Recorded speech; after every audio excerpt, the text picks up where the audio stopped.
The Romanesque iron doors are constructed using wooden rods which have iron pieces nailed to the outside with a double function, holding the posts together and reinforcing the accesses.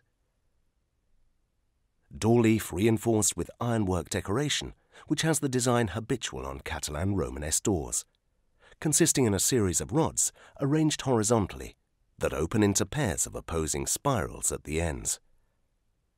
This basic pattern is enriched in this case with a third pair of S-shaped opposing spirals in the middle of the rod.